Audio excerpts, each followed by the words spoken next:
നമസ്കാരം. Truth vision ന്യൂസിലേക്ക് സ്വാഗതം.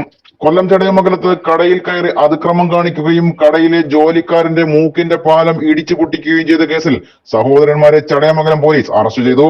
ആയൂർ കാരാളികോണം ആബ്ദീൻ മൻസിലിൽ 41 വയസ്സുള്ള അസീസ് റഹ്മാനെയാണ് പ്രതികൾ ആക്രമിച്ച് പരിക്കേൽപ്പിച്ചത്.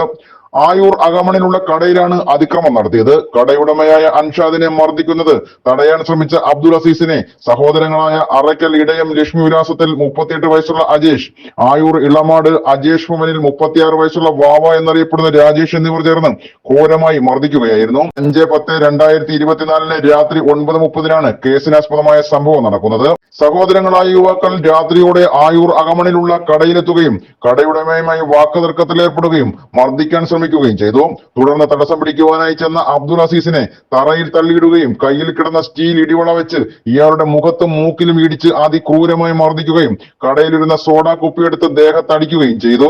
സംഭവത്തിൽ അബ്ദുൾ അസീസിന്റെ മൂക്കിന്റെ അസ്ഥിക്ക് പൊട്ടൽ സംഭവിച്ചു. പിന്നീട് ഇവർ ഒളിവിൽ പോവുകയായിരുന്നു.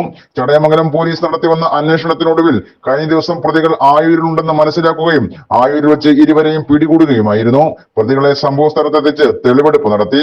Chadayamangalam C Suneesh, SI Monish, probation SI Shyam, GSI Alexander, SCPO Nishad എന്നിവരടങ്ങുന്ന പോലീസ് സംഘമാണ് പ്രതികളെ പിടികൂടിയത്. മെഡിക്കൽ പരിശോധനകൾക്ക് ശേഷം കോടതിയിൽ ഹാജരാക്കിയ പ്രതികളെ കോടതി റിമാൻഡ് ചെയ്തു. Truth vision news, Chadayamangalam.